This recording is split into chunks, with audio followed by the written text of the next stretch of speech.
आप सभी को नमस्कार प्रणाम करते हुए फिर से एक बिरहा आपके बीच में, एक ऐसन बिरहा, हर बिरहा के आप लोग सम्मान प्यारा आशीर्वाद देला। एक ऐसन बिरहा सामाजिक परिवेश में, वो भी आधुनिक परिवेश में, मानवता के प्रति देश में बड़े बड़े एडवर्टाइज किए जा रहे हैं। और इस परिवेश में कोख से पैदा हुआ व्यक्ति ही उस ममता का गला दबा के अगर हत्या कर दे तो फिर उस मां के ममता के सामने हमें और आपको नतमस्तक होने का कोई मतलब नहीं है। सवाल आकर के यहां टिकता है। बिल्कुल ताजी घटना जो आपके बीच में रख रहा हूं, सुनिएगा। एक सच्ची कहानी, खास करके बिरहा में कुछ इधर उधर की बातें हो जाती है, लेकिन मैं उतना ही कहूंगा जितना रियल होगा और फैक्ट होगा और जो एविडेंस होगा मेरे साथ। आइए बिरहा के भूमिका से कहना है। कैसे मास्टर? माई जस मुरतिया सुरतिया कीर्तिया बनल नाही दुनिया में बन भी न पाई। गुलशन में खुशबू की रंगत बिछा के समूची धरा की धरोहर है माई। माई के पीरा को हीरा न जाना, कल्पना से परे यह जमाना हुआ है। सोलंकी गया अब तो औलाद को माँ बाप नहीं प्यारा खजाना हुआ है।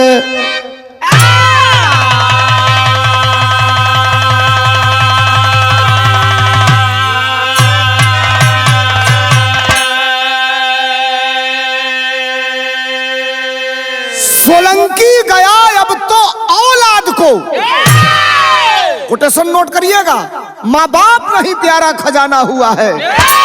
लोग कहते हैं कि माँ का कर्जा दुनिया में कोई नहीं उतार सकता, लेकिन जब दौलत और माँ के बीच में औलाद खड़ा हो और रुख उसका दौलत के तरफ हो तो बिरहा और बिरहा को लिखने वाले कवि की कलम कांप जाती है। खूबसूरत गजल है बिरहा में। कैसे मास्टर?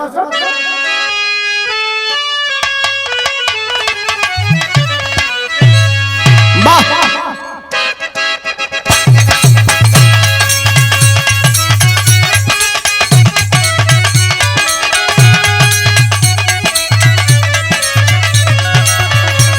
गजल है। मैंने पूछा कि फिर कब मिलोगे, मैंने पूछा कि फिर कब मिलोगे। अरे थोड़ा शर्माए और हंस के बोले, तुम तो दिल में, हाँ तुम तो दिल में समाये हुए हो, तुम तो दिल में समाये हुए हो। मिलने की जरूरत नहीं, तुम तो दिल में समाये हुए हो, मिलने की जरूरत नहीं। तुम तो दिल में समाये हुए हो, मिलने की जरूरत नहीं। स्वर्णिम भारत और स्वावलंबी भारत जिसका डंका पीटा जा रहा है ना देश में, ये बड़े बड़े लोग भोपा बजा रहे हैं। आत्मनिर्भर भारत, और इस आत्मनिर्भर भारत की एक घटना है, सुनिएगा। क्या? देखो कैसा जमाना हुआ है, अरे देखो कैसा जमाना हुआ है। खून कर ही दिया खून अपना, जिससे उम्मीद थी जिंदगी की, हाँ जिससे उम्मीद थी जिंदगी की, जिंदगी को किनारा किया है। जिससे उम्मीद थी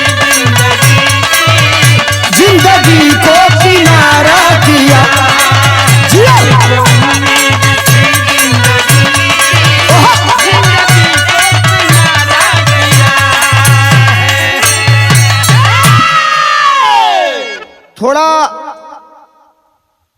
जब जब आप मेरे विरह को सुनते हैं, जो आपका कमेंट आते हैं, कहीं कहीं, अब इंसान भगवान नहीं है, विरह गाने में कहीं कहीं हो सकता है आपके भावनाओं के विपरीत कभी बात चली जाती हो, वो भी आप लिख करके हमको भेजते हैं, और जब भेजते हैं लिख के तो मैं उसका सुधार करता हूं। छोटा कलाकार हूं, प्रयास करता हूं बातें बड़ी की जाए आपके बीच में। तो इस विरह में भी जो मैं बोलूंगा एकदम अनरिकॉर्डेड बात है, आप सुनिएगा, कहीं से गलत लगेगा तो कमेंट करके बताइएगा। विरह हो कैसन, शुरुआत हो गई मेरे विरह का। कैसे मास्टर?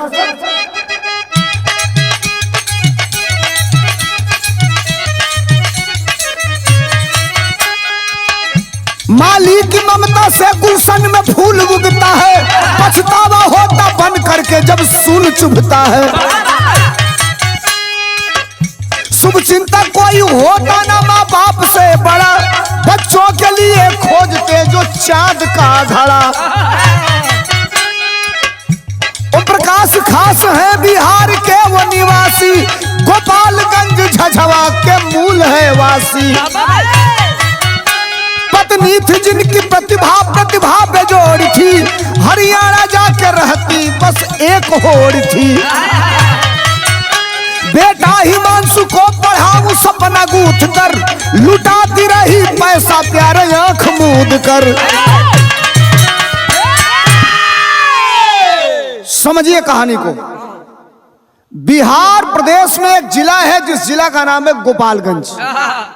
वो सिवान से सटा हुआ जिला है, और गोपालगंज जिले के गांव झझवा करास घाट का जो बाजार है, उसी करास घाट बाजार के बगल में झझवा गांव है। उसी झझवा गांव के रहने वाले एक व्यक्ति जिनका नाम ओम प्रकाश बताया गया। अब ओम प्रकाश की पत्नी का नाम प्रतिभा, एक बेटा जिस बेटे का नाम हिमांशु, और एक बिटिया जिस बिटिया की समय पर शादी कर चुके थे, और वो बिटिया हरियाणा के हिसार में रहती थी। अब जरा समझिए, क्लाइमेट आप इतना समझ लिए। माई से यानी प्रतिभा से ओम प्रकाश की बनती नहीं थी। मैं आपसे एक बात बता दूं, अक्सर आप बड़े स्तर पर जब जाएंगे, छोटे स्तर की बात तो कम होती है, बड़े सेलिब्रिटियों के ऊपर आप जाइए, अक्सर शादी ब्याह के बाद 2 साल 4 साल 5 साल 10 साल जाते जाते तलाक की नौबत आ जा रही है, डिवोर्स हो जा रहा है। अब किसी बात को लेकर के ओम प्रकाश से प्रतिभा की बनती नहीं थी। प्रतिभा अपनी बेटी, जिस बेटी की शादी हो गई है, जो हिसार में रहती थी, वही बगल में एक फैक्ट्री में काम करने लगी और अपने बेटा हिमांशु को लेकर अपने पास रहने लगी। समय बीते लागल, माई के मन में सपना है कि बेटवा के अधिकारी बनाई, ऑफिसर बनाई। तरज बिरहा में लाग गई। कौन तरज है मास्टर?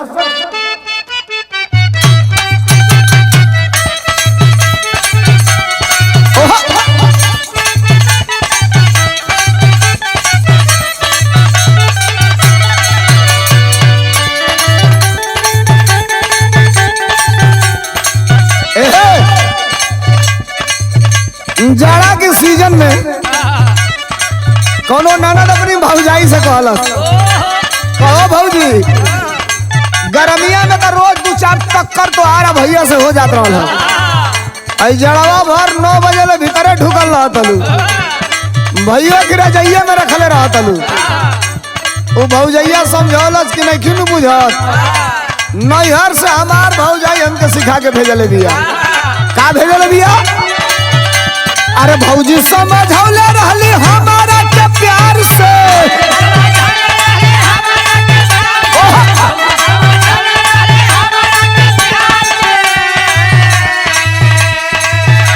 अरे भौजी समझौले रहली हमारा के प्यार से कि जाड़ में न झगड़ा, अरे जाड़ में न झगड़ा कोई जाला भतार से, जाड़ में न झगड़ा भतार से।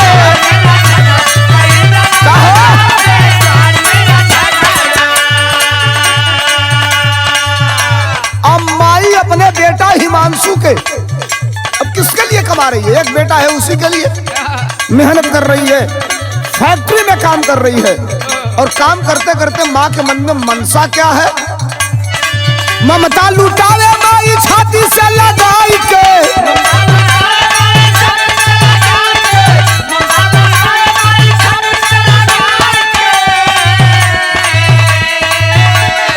ममता लुटावे माई छाती से लगाई के कि हीरवा पढ़ावे अपन, अरे हीरवा पढ़ावे अपन, हिया में बसाई के हीरवा पढ़ावे अपन,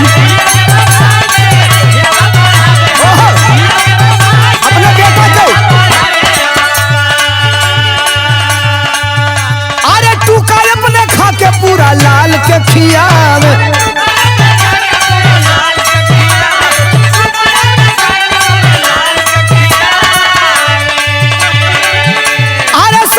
सजैहा बेटा रोज समझावे,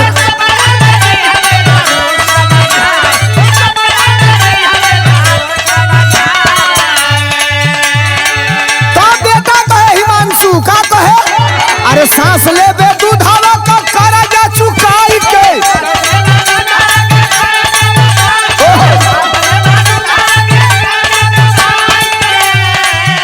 अरे सांस ले बे दूधावा का कर्जा चुकाई के हीरवा पढ़ावे अपन, अरे हीरवा पढ़ावे अपन, हिया में बसाई के हीरवा पढ़ावे अपन, जिया।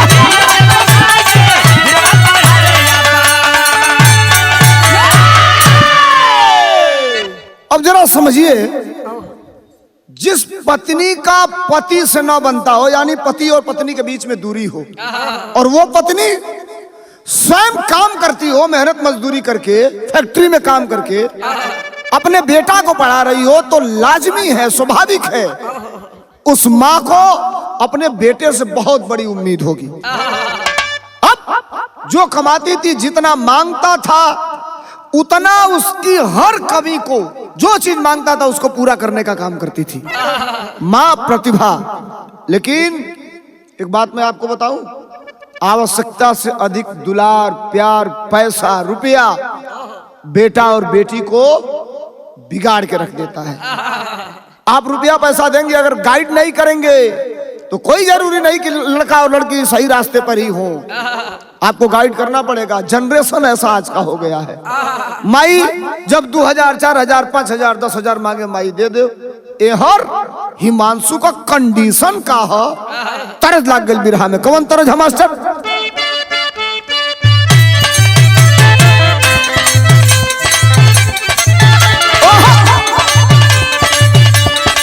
क्या बात!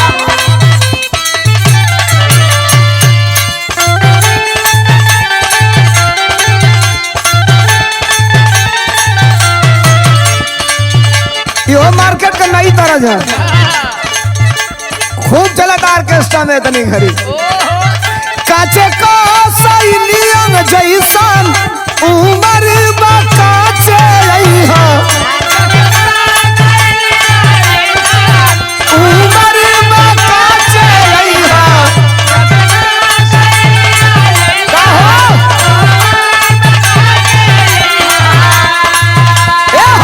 काचे को जैसन उमर बकाचे अइहा, चौकी हुमाचे अइहा, पाचे के नाचे अइहा, चौकी हुमाचे अइहा, पाचे के नाचे अइहा।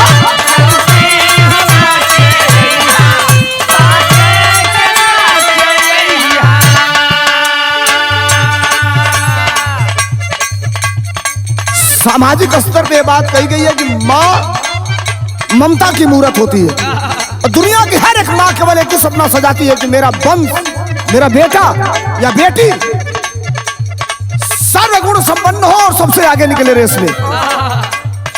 माई का रुपया दिहल, माई का लाड़ प्यार दुलार दिहल, हिमांशु बेटा के सूट ना कैलस तब वादा भुला के सारा दिन दिन घूमे लागल, अरे दिन दिन घूमे लागल,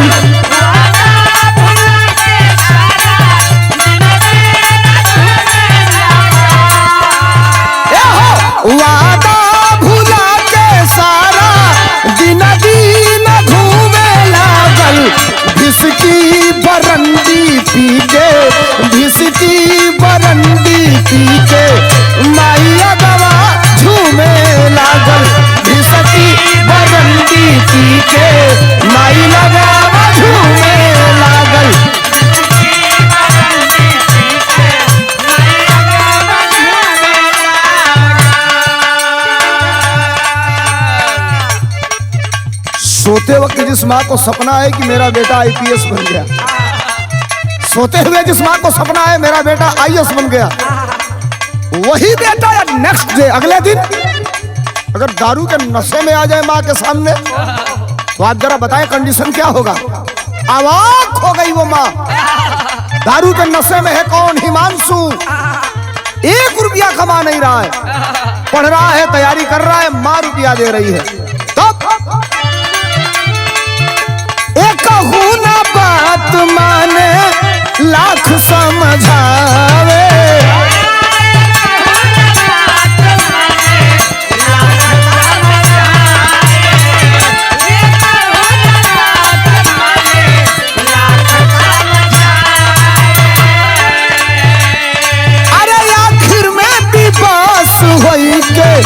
हंसुआ बहावे माई। ओहो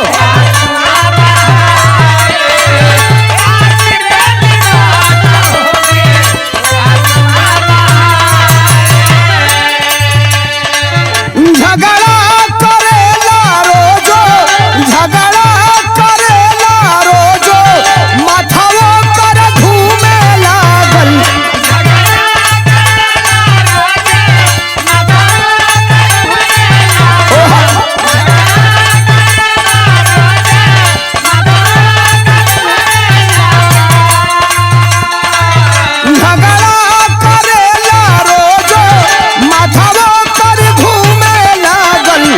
इसकी बरंदी पी के माइया गवा झूमे लागल।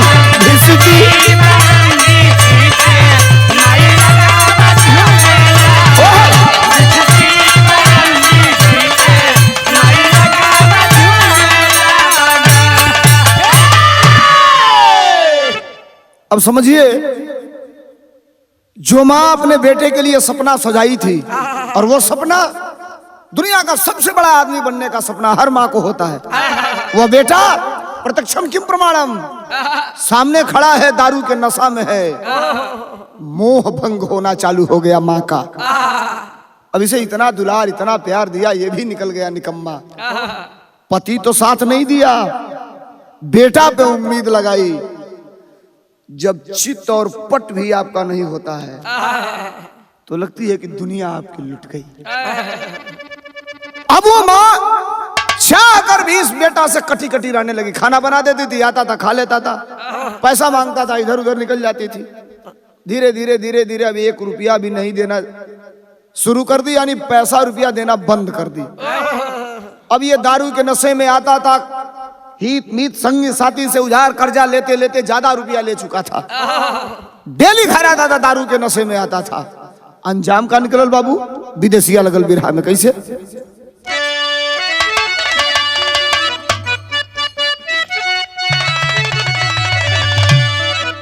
पावे नहीं पैसा आना, आना पाई के मोहाल भइले, बन के आवारा घूमे छोड़ी के पढ़ैया। 9 माह जवन माई यही कोखियाई में रखली हो, अरे गोदी के गदेला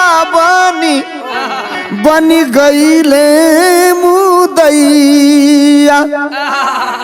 पी के शराब आया, कहे तुहके देखी लेबे, आ दोनों हाथवा से दाबे माई के नटैया। समझिए बात को। 13 दिसंबर 2023, जिस 2023 में मैं बिरहा गा रहा हूं, आज मैं जिस दिन बिरहा गा रहा हूं, आज का डेट है 21 तारीख, मतलब आपके लिए बता दूं 21 दिसंबर। और ठीक इसी पिछले 13 तारीख की यह घटना है, यानी 13/7/20 और 21 8वें दिन में इस घटना को आपके बीच में गा रहा हूं। सर्च करिएगा यूट्यूब पर, आपको ये पूरी की पूरी चैप्टर, पूरी की पूरी कहानी आ जाएगी आपके सामने। 13 तारीख को दारू के नशे में आता है हिसार में जहां माँ रहती है, जहां ये रहता है कमरे में, लड़खड़ाते हुए माँ के पास आता है, माँ हट के किनारे हो जाती है। दारू पिया है, सो जाएगा, सुबह होगा, समझाऊंगी, हो सकता है मान जाए। बार बार माँ को विश्वास है कि एक न एक दिन अपने बेटे को मना लूंगी। बिरहा में टेरी लगल। कैसे मास्टर?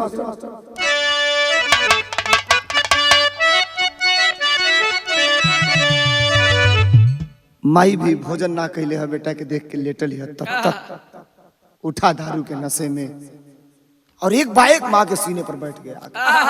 सांस दम घूट रही है, माँ की इशारा करती है, बेटा हट जाओ, छोड़ दो। दोनों हाथ माँ के गर्दन पर लगा करके गला को दबाना चालू करता है। कैसे मास्टर? परनवा जेकर गाढ़े में परल, परनवा जेकर गाढ़े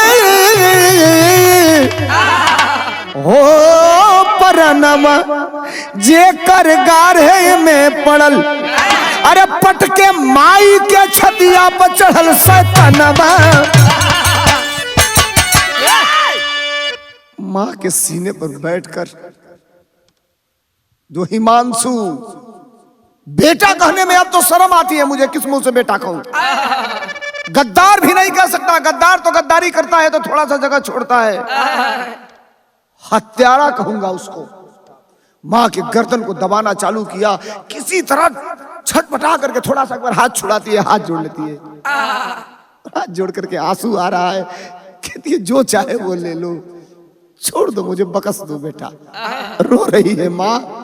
भारत की एक वो नारी जो 9 महीना अपने गोद में उस बेटा को इस उम्मीद के साथ पाली कि ये मेरे जिंदगी का सबसे खूबसूरत चिराग होगा, आज वही चिराग एक ममता का कत्ल करने पर आमदा है। माई रोत दिया, बेटा इशारा कर दिया, बेटा तू जौन का बतौन हम मान जाए वो, बेटा का चाहे रुपया पैसा चाहिए, हम अपना के बेच देम तो के पैसा देम, बेटा उतर जो बेटा। माँ रो रही है, रो करके कह रही है, बिरहा में तरज लागल। कैसे मास्टर?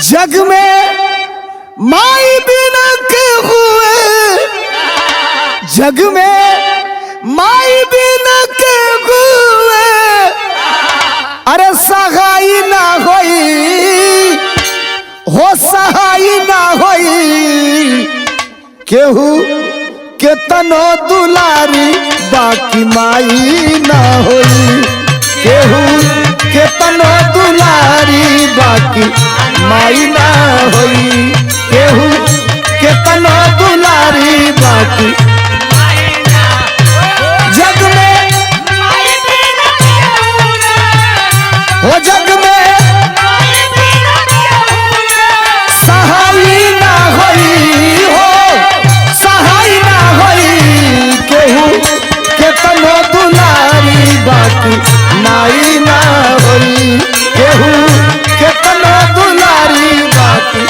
माई ना होई। तमाई तड़पेली ललनवा,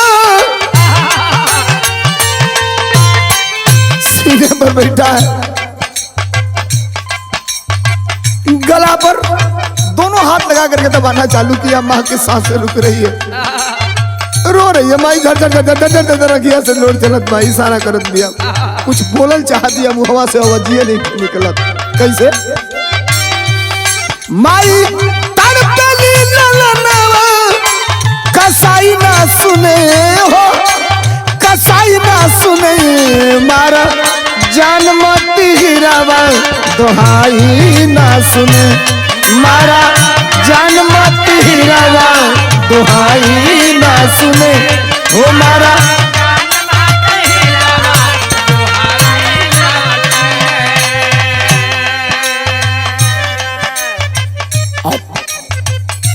थोड़ा सा सोमता है, थोड़ा सा ढीला करता है। अब माई समझल के नशा टूट गया।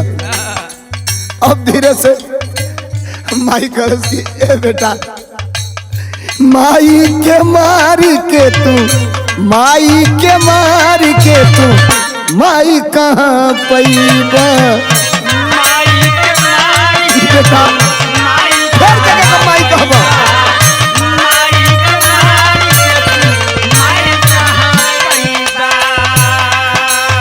अरे दुनिया में माई कही के तू बोलैबा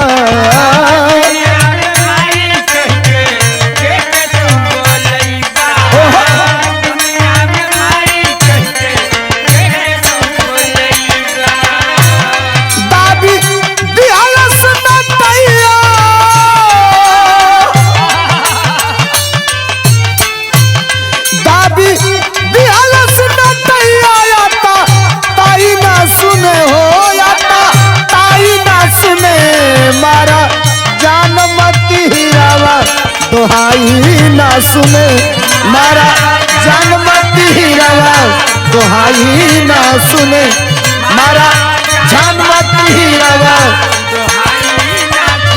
हो मारा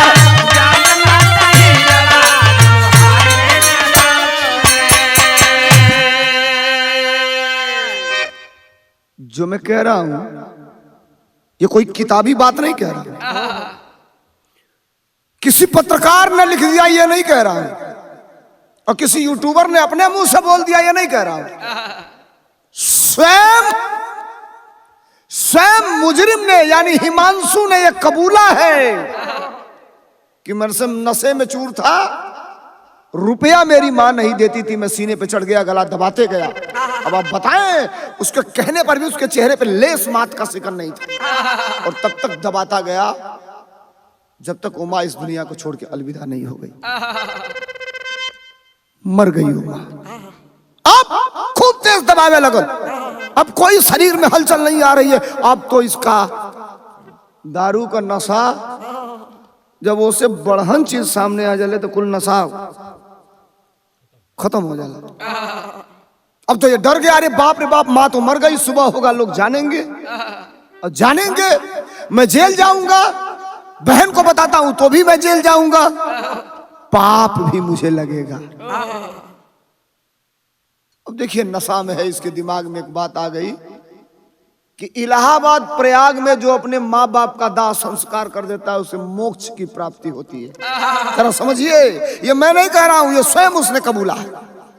अब किया क्या, उसी रात को एक बड़ा सूटकेस लाया, बड़ा सूटकेस ट्राली वाला, और बड़ा सूटकेस ला करके माँ का हाथ पैर एक ही में सिकुड़ा के बांध दिया, उसी सूटकेस में डाल के ऊपर से कपड़ा डाल के चैन बंद कर दिया, ट्राली वाला सूटकेस।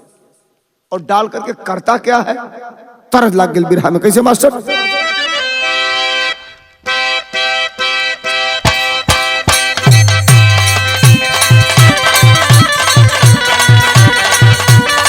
क्या बात,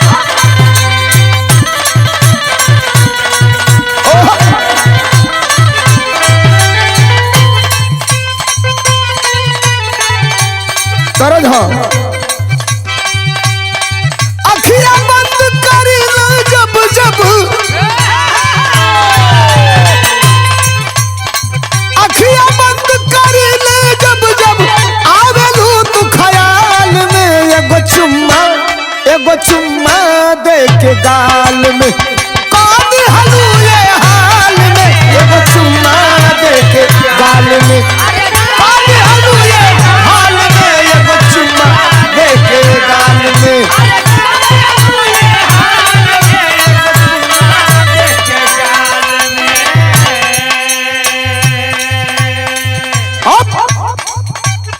योजना बनाया, फटाफट डिसीजन लिया, और डिसीजन लेकर के किया क्या समझिएगा, मां मर गई है और मां को सूटकेस में बंद कर दिया है, ऊपर से कपड़ा डाल दिया है, दरवाजा बंद किया और सूटकेस लेकर के चला कहां, ससिया टूट गई पपिया, ससिया टूट गई पपिया, बंद किया सूटकेस में, हरियाणा से हुआ रवाना, अरे तब यात्री के भेष में, हरियाणा से हुआ रवाना, यात्री के भेष में, हरियाणा से हुआ रवाना।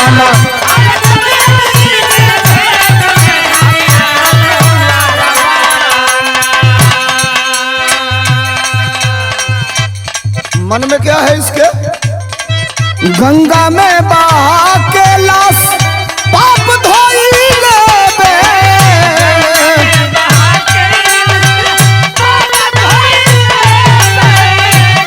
सोच रहा है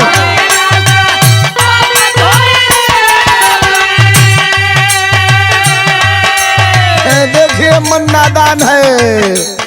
अरे माई तमाई होली माफी मांग लेबे।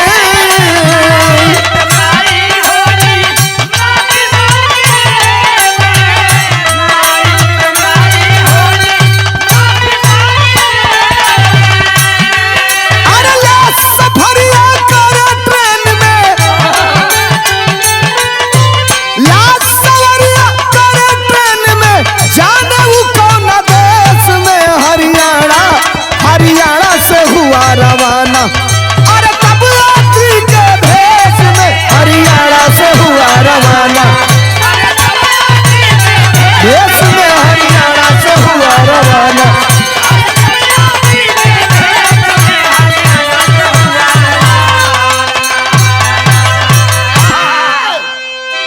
13 दिसंबर को अर्धरात्रि को अपने मां की हत्या करके लाश को सूटकेस में बंद करके सूटकेस लेकर ट्राली वाला चला, हिसार से ट्रेन पकड़ा। 13 को रात में चला, 14 चला, 15 को वो पहुंच गया है कहां? प्रयागराज। इंतजार कर रहा है अंधेरा होने का। धीरे धीरे धीरे धीरे धीरे धीरे धीरे धीरे धीरे धीरे धीरे धीरे रात को 9 बजा, 10 बजा, 11 बजा, 12 बजा। अब 12 बजे रात को रेलवे स्टेशन से एक ऑटो तय करता है और कहता है कि मुझे संगम जाना है। ऑटो वाला कहा भैया 3-4 बजी तो भिनसारा जो रतिया का 12 बजे संगम में जाके क्या करूंगा? सूटकेस लिया है। कहा साहब आप नहीं समझते हैं, मुझको भोर में ही फिर वापस जाना है। कहा यार रात को 12 बजे तुम कहां नहाओगे? अंधेरा होगा, कहीं डूब जाओगे पानी में, इधर उधर न जाओ। एक ऑटो वाला मना कर दिया, दूसरे ऑटो वाले के पास गया। अब ऑटो वाला तो ऑटो वाला है, उसको पैसा चाहिए। सवारी ला करके प्रयागराज संगम पे छोड़ दिया।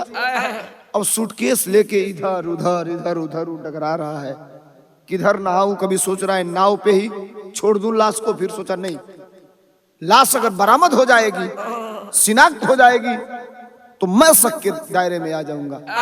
किसी तरह लाश को पानी में डाल दूं, माफी मांग लूंगा अपने मां से। देखिए बिरहा में पहपट लगल कैसे मास्टर?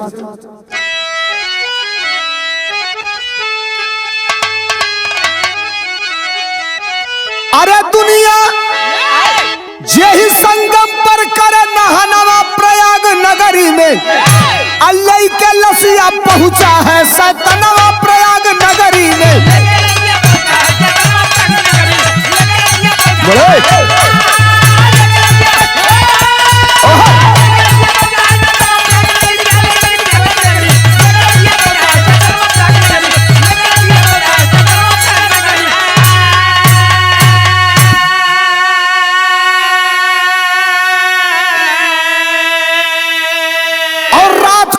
से उतरा है, घड़ी बजाती एक हो, असूधे ना कुछ अंधेरा में, काम ना करे विवेक हो। अरे तबले पहुंचे पुलिस के जवानवा प्रयाग नगरी में। कहां से आए हो पूछे ले नमवा प्रयाग नगरी में।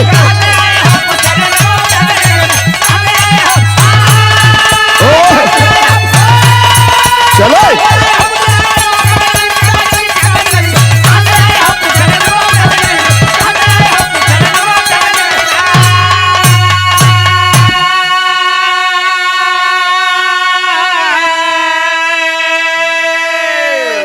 रात को 1 बज गया, सूटकेस लेके उसको घूमते हुए। उसे क्या पता है कि अंधेरे में भी यहाँ चौकसी है, निगरानी है। कभी इधर कभी उधर, कभी नाव पे चढ़ रहा था, कभी उतर रहा था, तब तक पीछे से आवाज आई, कौन हो तुम? कहां से आए हो? क्या नाम है? आवाज पीछे मुड़ के देखा, दो पुलिस वाले टार्च जलाए हैं। क्या है, कहां से आए हो? कहा साहब मैं बिहार का रहने वाला हूं। तो कहा इतनी रात को 1 बजे क्या कर रहे हो? सूटकेस में क्या है? पुलिस को यह पढ़ाया जाता है, यह सिखाया जाता है। पुलिस को साइकोलॉजी भी आती है। जब साइकोलॉजिकल दबाव पुलिस ने बनाया कि आखिर सूटकेस में है क्या, खोलो दिखाओ। पहले तो कहता था कपड़ा है, तो पुलिस ने कही खोलो। और अकेला एक आदमी और रात को 1 बजे पुलिस कभी कभी हवा में भी तीर फेंकती है और कभी कभी वो तीर सही भी लग जाता है। पुलिस ने दबाव बनाई, गलत सामान लिए हो इस सूटकेस में, जेल जाना पड़ेगा। बैठ के हाथ जोड़ लिया, टूट गया, फफक फफक के रोने लगा। अब पुलिस वालों को लगा कि ये कुछ ना कुछ तो जरूर गड़बड़ है। फोन किए और एक्स्ट्रा फोर्स आ गई 10 मिनट के अंदर। अगल बगल जो पुलिस थी उसे उठाए सब और कहे कि सच सच बताओ तुम हो कौन? बिरहा में आला लगल कैसे मास्टर? क्या सूरज के किरनियों से अरे हवा नहीं रुके भैया,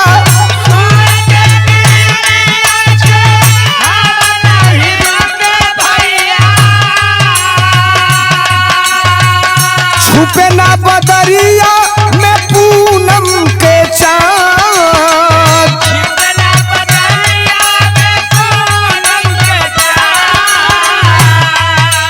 अरे लाख गुनहगार अपन भेदवा छिपावे बाबू,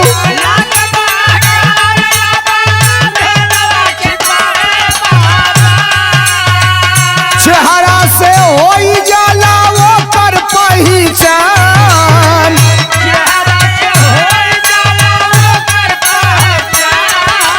अरे हिला हवाली ज्यादा देर नहीं चलल भैया,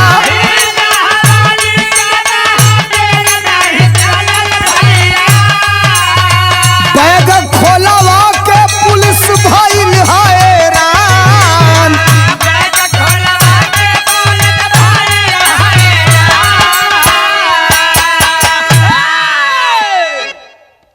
पुलिस थोड़ा सा प्रेशर बनाई, वो हिमांशु टेप रिकॉर्ड जैसे बकना चालू कर दिया।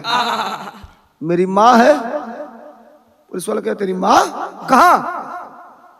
सूटकेस में। एक पुलिस वाला पकड़ा कॉलर, कहा तेरी माँ की ऐसी की तैसी सगी माँ को लाया है सूटकेस में?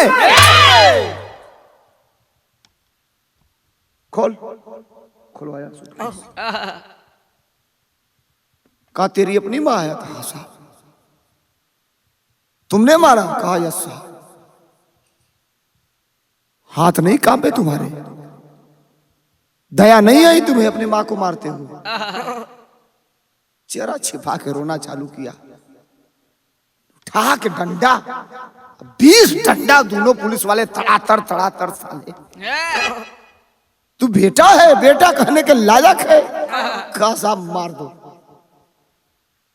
मार दो मुझे भी मार दो जान से। जान से कहां हम मारेंगे तुमको? पुलिस उठाई, रात भर कस्टडी में ली। अगले दिन उसे कोर्ट में पेश किया गया और कोर्ट में पेश करने के बाद जज ने जेल भेज दिया। पुलिस ने रिमांड के लिए भी अर्जी दाखिल की कि रिमांड पे ये लिया जाए और कुछ भी जानकारी इससे लिया जाए। सवाल ये नहीं है साहब, यूट्यूब पे सर्च करेंगे, मां का हत्यारा हिमांशु नामक लड़के ने हिसार से लेकर के और प्रयागराज में अपनी मां की हत्या करके लाया। अभी आप ताजा सर्च करिएगा, यूट्यूब पे आएगा। सवाल ये नहीं है कि एक मां मर गई, सवाल तो ये है किस मुंह से कहेंगे कि अमृत का धार केहू केतनो पियाई एगो माई बिना, कैसे करे जवा जुड़ाई है भैया एगो माई बिना। किस मुंह से कहेंगे जो वो माँ बेटा नवजात होता है मीसती है, ऐसे उल्टा करके मीस रही है करू के तेल से, हाथ पैर सूसू करके कभी कभी मुंह में चला जाता है। उस माँ के मुंह में पिसाब चला जाता है, पिसाब। और तो भी माँ ऐसे काच के कहती है चंदा मामा आरे आवो पारे आवो नदिया किनारे आवो बाबू के मुंहवा में घुटूप दे। वो उसके मुंह में चंदा मामा से दूध की कटोरी में दूध भात खिलाती है और ये बेटा उसके मुंह में पेशाब करता है, तो भी वो माँ अपने बेटा को छाती से लगा करके अपने स्तन को धरा करके कहती है मेरा बेटा दुनिया का सबसे बड़ा हीरो होगा, अधिकारी होगा, कलेक्टर होगा। ये माँ की ममता है। और वह बेटा जो बेटा अपने माँ के सीने पर बैठ के अपने माँ का गला दबाया साहब, हम तो ये कहते हैं तारीख पे तारीख होनी ही नहीं चाहिए इस मामले में। On the spot. एक तो फास्ट ट्रैक कोर्ट लगी है जो जल्दी होती है, लेकिन इसमें महा फास्ट ट्रैक कोर्ट होनी चाहिए इन सब मामलों में। ऑन द स्पॉट ऐसे मामले में जो पेशी हो, आधा घंटा, 1 घंटा, 2 घंटा जितना बहस करना हो जज बहस कर ले पक्ष और विपक्ष के वकीलों से, और ऑन द स्पॉट फैसला सुनाए। ऐसे लोगों को सजाए मौत, फांसी की सजा होनी चाहिए, इससे कम पे कोई मतलब नहीं है। मां दुनिया को छोड़ के चल गई, उस बेटे ने तमाम बेटों को सोचने पर मजबूर कर दिया कि मां की ममता से बड़ा क्या होता है। बिरहा के खड़ी में लिखल गया कैसे मास्टर, कवि का कलम भगवान से कह रही है, ईश्वर से। समुंदर में आप कुछ डाल के देखिए, खर पतवार, लकड़ा, चट्टी, बोरा समुंदर में डाल दीजिए। कभी आप समुंदर में गए होंगे, और जो ही आप डालेंगे इतना तेज ज्वार आएगा, और वो ज्वार क्या करेगा, जो आप डाले रहेंगे उसको किनारे फेंक देगा। आप देखिए मैं क्या कह रहा हूं, समुंदर कभी कचड़ा एक्सेप्ट कर ही नहीं सकता, कुछ भी नहीं एक्सेप्ट करता है अपने अंदर। तो ईश्वर से भी मैं कहता हूं कि साहब ऐसे लोगों को क्यों एक्सेप्ट कर रहे हो आप प्रकृति की गोद में, जो प्रकृति को ही गंदा कर रहे हैं। भगवान से कभी कलम का कहना होगा क्या ऐसन बेटा जन्मत, अरे मुआवा ये हरी, अरे ये कबर घोर कल जुगवा में आवे हरी।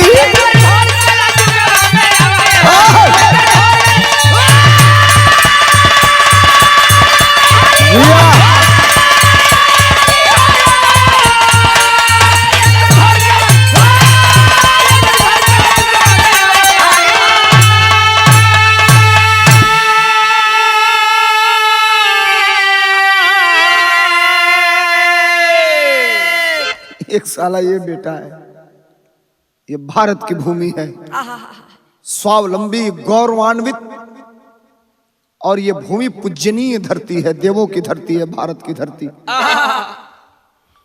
एक बेटा रहले उस श्रवण कुमार हो, अकन्हिया पकैले माई बाप के सवार हो। अरे धरती पर है नजीर दिखावा ये हरी, तय कदर घोर कल जुगवा में आवा ये हरी।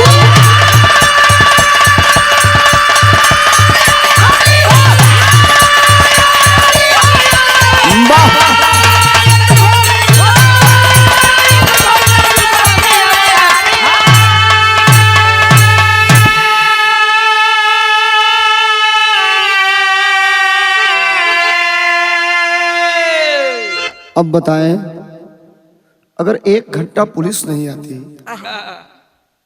तब तो ये महाकांड करने के बाद ये हत्यारा सबूत को मिटा देता, बच जाता। ये घटना की जानकारी जब हुई तब, अरे घटना घिनौनी कैलस मीडिया उजागर, फाट के गिरल सिर पर ए भैया दुनिया के बादर। अरे माई बाप के दिन जन बनावा ये घरी, तयक बेर घोर कल जुगवा में आवा ये हरी।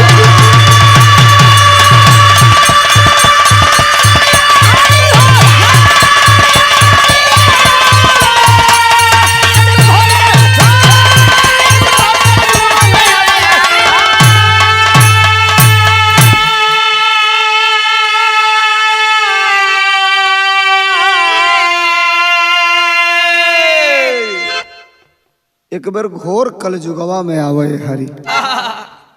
जरूरत है कब तक हम केवल ये कहते जाएंगे कि वही है वही जो राम रचि राखा। चरितार्थ तो यही हो रही है कि कर्म प्रधान विश्व करी राखा। लेकिन जो जस करनी सो फल चाखा, ये तो नहीं हो पा रहा है, हो ही नहीं रहा। तारीख पे तारीख, गवाही पे गवाही, एविडेंस पे एविडेंस। हम धर्मेंद्र सोलंकी हैं ये साबित करने में 40 साल लग जाएगा। मुझे ही स्वयं ये साबित करने में लग जाए कि हम ही हैं। साहब, राम राज्य का सपना दिखाने वालों, ऐसे घटनाओं को भी थोड़ा सा संज्ञान में लो और ये तय करो कि ऐसी घटना की पुनरावृत्ति नहीं होना चाहिए।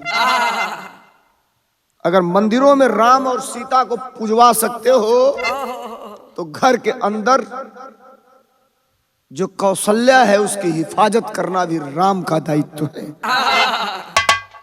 और वह राम रूपी बेटा ही मर्यादा को तार तार कर दे तो भारत की सभ्यता और संस्कृति खत्म हो जाएगी। अंतिम प्रमाण है विरह का। कैसे मास्टर?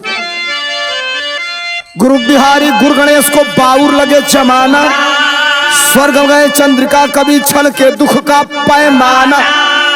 परनवाजे कर गाढ़े में परल, परनवाजे कर गाढ़े में परल, सोलंकी गया कभी के बरस से लाना या नवा।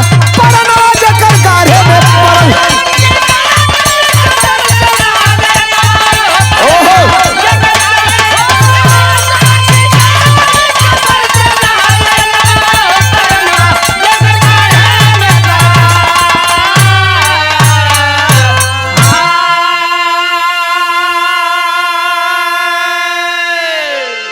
सत्यापित कर सकते हैं, YouTube पे सर्च करिएगा। मैं जितना गाया हूं उतना आपको मिलेगा। एक सुध कहीं अलग की बात नहीं गाया। ये नहीं कि बिरहा को बनाने में और संवारने में कुछ अलग रखूं, कुछ नहीं।